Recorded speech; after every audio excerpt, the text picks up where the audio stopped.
بسم اللہ الرحمن الرحیم۔ 10 محرم کی فضیلت کس وجہ سے ہے؟ عام طور پر 10 محرم کا لفظ سن کر فوراً دھیان جاتا ہے حضرت حسین رضی اللہ عنہ کی شہادت کی طرف۔ تو 10 محرم کی فضیلت کیوں ہے؟ 10 محرم کے کیا اس دن کی خاص چیز کیا ہے؟ اور 10 محرم کو کرنے کا کام کیا ہے؟ 2 چیزیں آتی ہیں حدیث میں۔ ایک روزہ رکھنا، آپ صلی اللہ علیہ وسلم جب مدینہ منورہ ہجرت فرما کر گئے تو یہود روزہ رکھتے تھے 10 محرم۔ کیوں؟ موسیٰ علیہ السلام نے اپنی قوم کے ساتھ فرعون سے جو نجات پائی وہ 10 محرم کو، اس خوشی میں وہ روزہ رکھتے تھے۔ تو آپ نے فرمایا کہ ہمارا تعلق موسیٰ علیہ السلام سے زیادہ ہے، ہمیں زیادہ حق ہے کہ ہم روزہ رکھیں، لیکن یہود کی مخالفت کریں گے کہ ایک دن کا روزہ زائد رکھیں، وہ ایک دن کا رکھتے ہیں، 2 دن کا رکھیں۔ تبلیغی عوام اور جو 10 محرم کو روزہ رکھے گا، آپ وسلم نے فرمایا کہ اللہ پاک اس کے گزشتہ سال کے گناہ معاف فرما دے، 1 سال کے گناہ معاف ہو۔ اور ایک حدیث میں آتا ہے سب سے افضل روزہ رمضان کے بعد وہ محرم کے روزے ہیں۔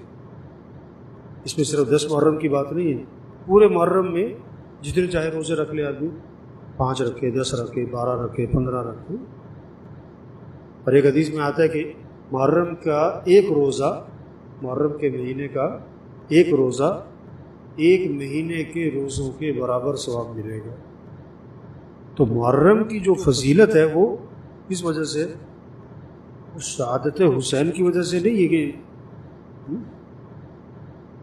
آدم علیہ السلام کی پیدائش 10 محرم کو، آدم علیہ السلام کی جو توبہ قبول ہوئی وہ 10 محرم کو، یونس علیہ السلام نے مچھلی کے پیٹ سے نجات پائی وہ بھی 10 محرم، یوسف علیہ السلام نے قید سے نجات پائی وہ بھی 10 محرم، ابراہیم علیہ السلام کے لیے جو آگ گلزار بنی وہ بھی 10 محرم، موسیٰ علیہ السلام پر تورات نازل ہوئی وہ بھی 10 محرم۔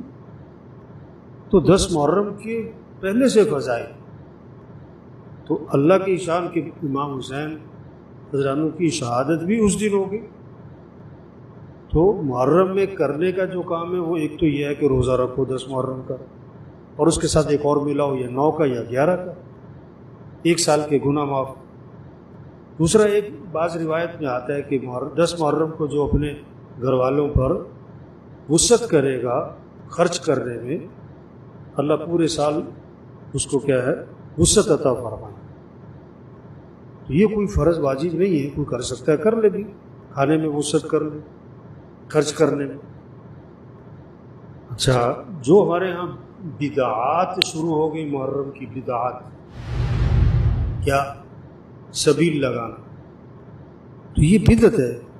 پانی پلانا ثواب کا کام ہے، جو مرضی پلاؤ، جس کو مرضی پلاؤ، جدھر مرضی، لیکن محرم سے اس کا کیا تعلق ہے؟ ان سبیلوں کا پانی پینا بھی نہیں چاہیے، یہ بدعت کو تقویت دی جاتی ہے۔ جو لگاتے، بہت ساری دیکھا دیکھی لگائی جا رہے ہیں، انہوں نے پانی کی سبیل ہم بھی لگا لیں۔ نہیں بھائی، جو چیز صحیح ہے صحیح ہے، جو غلط ہے غلط ہے، اس سبیل کا کوئی تعلق نہیں ہے محرم سے۔ بعض لوگ کھچڑا پکاتے ہیں، کھچڑا پکا کے تقسیم کرتے ہیں۔ کھچڑا یا کیا کہنا چاہیے، دلیم، یہ جو کہتے ہیں نا حلیم، یہ غلط ہے۔ حلیم تو اللہ کا نام ہے، اب یہ کہنا حلیم کھایا، حلیم پکایا، حلیم بانٹا، تو یہ تو بہت غلط بات ہے۔ تو حلیم کا لفظ نہیں بولنا چاہیے، کیا دلیم یا کھچڑا۔ یہ جو ایک بن گئی ہے رسم کے محرم میں کھچڑا بنے گا جی، دلیم بنے گا جی، تقسیم ہوگا جی، یہ بھی بدعت ہے۔ نہ تقسیم کرنا چاہیے نہ کھانا چاہیے، اس سے کوئی تعلق نہیں ہمارا۔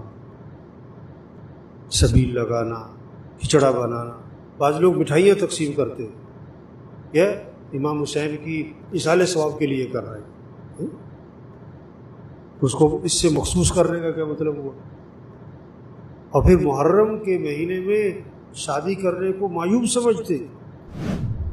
محرم کے مہینے میں شادیاں نہیں کرتے لوگ. تو یہ تو محترم مہینہ ہے، عظمت والا مہینہ، احترام والا مہینہ. تو یہ بہت سی غلط چیزیں ہمارے معاشرے میں رواج پڑ گئی ہیں، دیکھا دیکھی لوگ کری جا. حدیث میں آتا ہے اللہ جس سے بھلائی کا ارادہ فرماتے ہیں اللہ اسے دین کی سمجھ عطا فرماتے ہیں.